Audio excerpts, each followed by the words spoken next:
Bava Batra Daf Hey Amud Aleph, financial maturity, katan מאימתי מוכר בניכסי אביו. So good to be back, as I said in the note yesterday. Unfortunately, it's just for 2 days and then I'm off again. So we'll talk and see about what capacity you have, Rav Ghibli, over the next 2 weeks. But I'll try and upload some shiurim from the US. So a level of financial maturity is needed to be able to value long-term investment as opposed to short-term cash flow.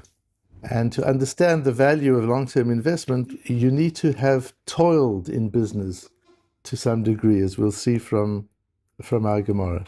It's interesting how these Gemaras deal with business concepts that are so day-to-day in our lives and in everybody's life. Over the last week, I was involved in a project with an amazing company, a very, very diverse global company. The people I was working with were from cultures and countries from all over the world, many of them from North Africa, from Europe, from the United States. And at the end of the session, 2 separate people came up to me and said, clearly the kind of thing that you did with us could only have come from the Talmud. I have no idea how they even know what the Talmud is. But they said that couldn't have come from any other source. And they said another interesting thing, that from their understanding, to be able to extract those principles from Talmud, one needs much wider life experience and reading beyond the Talmud to be able to integrate the Talmud into life.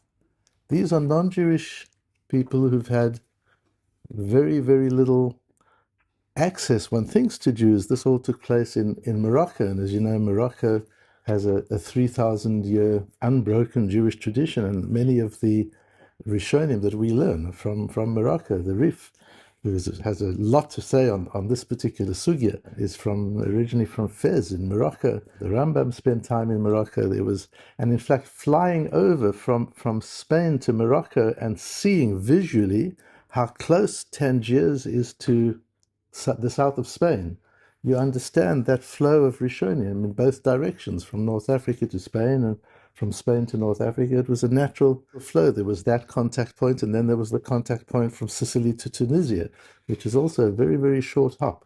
And one thinks of North Africa and Europe as 2 different worlds, but last week in Morocco was really interesting to learn how close it really is. And there was a movement of Rishonim, particularly from Spain to North Africa and back again.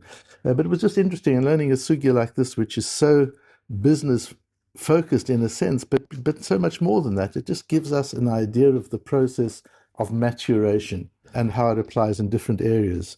And the Gemara starts off with a statement of katan me'ematay mocher beniכסי aviv, which the Rashbam explains. A katan who inherits as a minor, he inherits property from his father. At what point is he allowed to trade in that property? At what point do we give his sales the validity of a proper sale? He's a 10-year-old. So when he's 13, after his bar mitzvah, can he go into the market and start trading property? Will that be valid? Explains the Rashbam. When can he trade bekarka otav v'tehevei mechirato mechira? Says the Rashbam, because when it comes to metaltalin, when it comes to movable property, the Chachomim allowed a katan to deal in movable property in case he needs to raise cash to pay for his food. So that he was allowed to trade in movable property. But what about karkaot? What about immovable property? So we have 2 views, both in the name of Rav Nachman. Rava Omar Rav Nachman ben 18 shana, Rav Huna bar Chinana Omar Rav Nachman mi ben 20 shana. One view is that Rav Nachman said 18 years old. One view is that Rav Nachman said 20 years old. So it's either 18 or 20. He's entitled to trade in his father's property. Why that age? We'll see in a moment. But also interesting, and this we might have a chance to look at tomorrow, that when it comes to trading, we need a level of maturity of 18 or 20 years. 20 years is also the age, as you know, from which a person is held responsible b'dinei shamayim. When Hashem holds a person responsible for the choices he or she makes, that starts from the age of 20. But from the age of 13 already, we're chayav b'mitzvot.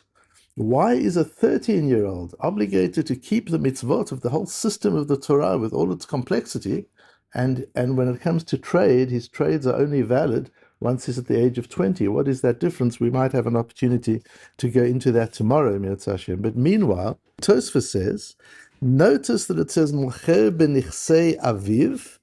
When is he allowed to trade in his father's property? Said the Rashbam, that means property that as a minor he inherited from his father. Tosfos brings the Rashbam, the actual Rashbam that it's talking about is the Rashbam on Daf Kuf Nun Vav with Aleph, where he says, Dafke benichsei aviv. If you look at that previous line, where I quote that Rashbam, Dafke benichsei aviv, aval benechasim shenetanan lo b'matana.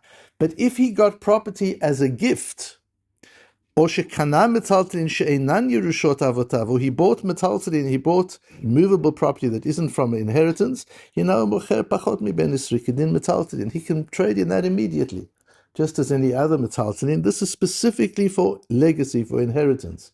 If he inherited property, from when can he trade? And we say either 18 or 20. But if he didn't inherit the property, if the property came to him some other way, he can trade even at the age of 13. So it brings Tosfos that Rabbeinu Shmuel says, that's Rashbam, Dafke benichsei aviv, and that the Rif holds the same way. And the reason is, Kamo she'afarish b'samuch, as the Gemara itself explains at the beginning of Kuf Nun Vav Amud Aleph, Dahainu mitam de da'atei mikarve legabi zuzi. A child likes sparkling cash. He likes money that he can touch and that he can feel, and he wants to save the money up. He's got a property in New York, and he's got another property in London, and another property in Tel Aviv. He doesn't feel the same kind of excitement for that. He wants the money. And we're afraid he'll sell too easily. He doesn't understand the value of property. So we have a machlokes Rashbam and Rabbeinu Tam.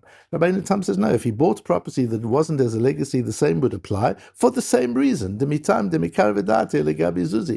the reason is that he likes cash more than investments, then that applies however he gained the property. Whether he gained it through Yerusha, through inheritance, or he gained it through acquisition, in either case, he can't sell the property until he's 20 years old, says the Rabbeinu Tam.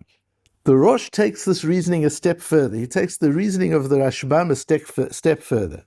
And he says, V'nireh, the dafke mechirato eina mechira befachot me'esrim, aval mekcho mekach b'mekarkai, b'sha'a shenaseh gadol.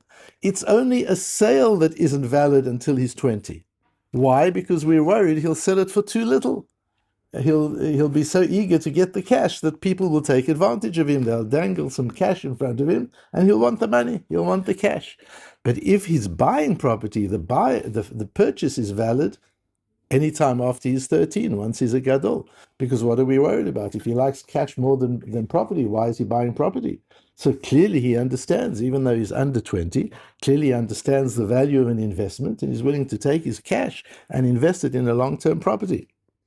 When you're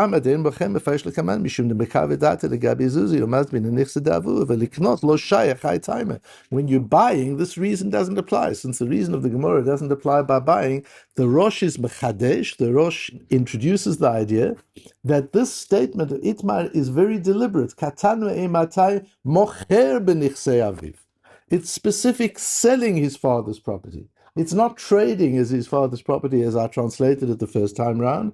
Says the Rosh, no, it's specifically selling. But buying is in order, because once we understand the reason for the limitation on trade, we understand that it applies only to sales and not to purchases. And the Rosh goes even further.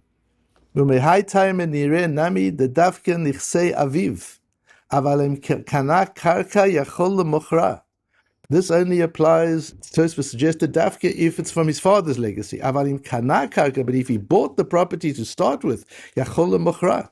The kivan shekanao imkein lo mekar v'daita legabi zuzi.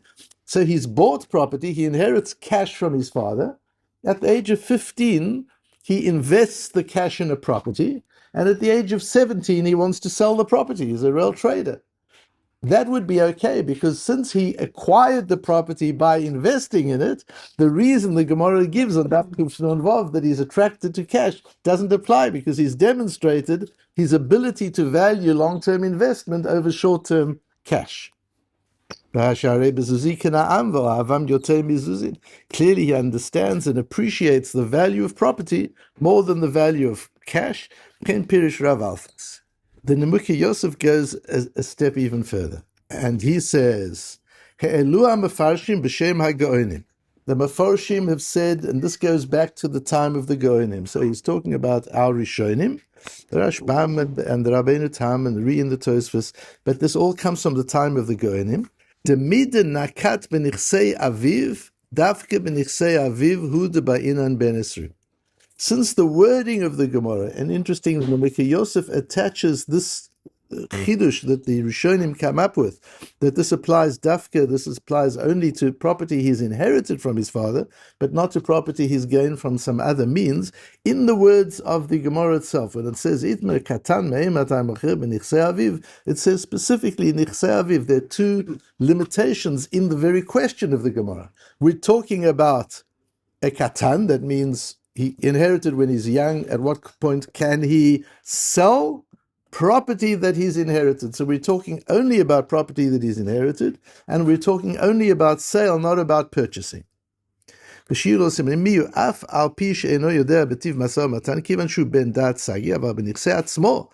it's his own property that he's gained from some other place,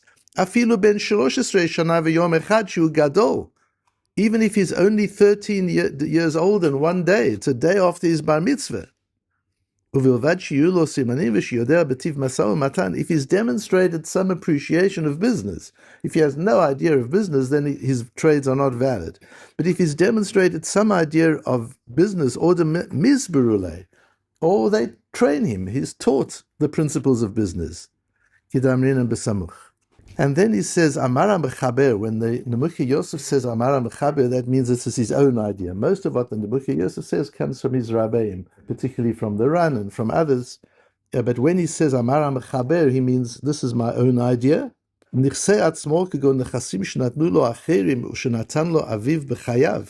does it mean? But if it's other property that he didn't inherit from his father, he's allowed to sell it. What are we talking about? That's property that he bought, or that he was given by his father while his father was still alive. So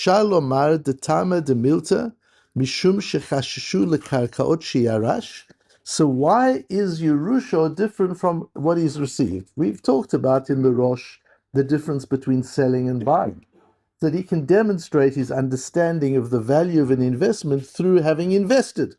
If he's invested, he understands investment, so then the reason of the Gemara doesn't apply anymore. But why only that which he's inherited do we have the limitation? But other property, we don't have that limitation. Says the Nemuchi Yosef, a wonderful chiddush. The Nemuchi Yosef is a big Baal Mechadish. We've mentioned before that the Nemuchi Yosef is one of the latest Rishonim. He goes right into the 15th century. He dies in about 1420, so it's early 15th century. So he's at the end of the period of the Rishonim. He has the benefit of having learnt all the Rishonim. He knows the Rashbo and the Ritvo and the Ra'o and the Ramah and the Ran. All of these he knows. And he has the advantage of being able to synthesize all of that and bring that together and see the Gemara through a very unique lens. And he gives the following reason that we don't find in the other Rishonim. The reason is Kivan Shelo Tarach V'lo Amal Bahem. The reason is if somebody gets something by inheritance and he hasn't invested effort in the business, he will never appreciate its value. Ilan is not here. You probably know the numbers. How many generations typically can a family keep its wealth? I believe that after three generations, typically families lose their wealth. Children don't know how to manage wealth they've inherited. They know how to manage wealth they've worked for, not wealth they've inherited, and that's a Nemuchi Yosef. We don't need the data. We've got a Nemuchi Yosef. That if one hasn't actually invested effort and energy and risked, experienced loss, and understanding how much work it takes to get it right, how much work it takes to make an investment that is valuable, to protect the investment, take care of the investment, if one hasn't been through that process, one doesn't mature. Because unfortunately or fortunately, that's the way the Rebbeinu Shem created the Bria. Maturity develops through struggle. It's through hardship. We've often spoken about Nassim Taleb's anti-fragility concept, that human beings get stronger through stressful times. They don't get weaker, they get stronger. We see that in our own nation at the moment, we see what's happening to the Jewish people, to Eretz Yisrael, that generally there's a strengthening that's taking place through the hardship. Hardship doesn't weaken, hardship strengthens. Comfort weakens.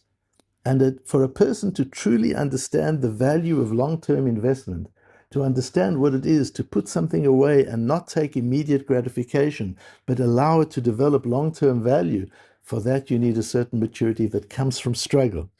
And an heir hasn't had the struggle needed to be able to make wise investment. And that's important for parents to understand when very often we just want our children to have the things we didn't have. And if we struggle, we don't want our children to struggle. What a terrible disservice we do to our children. How much we deprive them of the capacity to grow up and develop and feel the value of the things they have to deal with and they have to handle as they grow over. Because kivan shelo tarach v'lo amal bahem, since a person didn't toil and struggle in order to be able to earn, the chashshu shehefsedan merubeh, in the case of property, the Chazal are worried about the enormous loss that can come from a rash decision of a young person who doesn't understand the value of an investment, and that sale is therefore the Chachamim are willing to void those sales and to say they're not valid. You can't treat seriously a trade that is taken by somebody who doesn't appreciate the value of what he's trading in.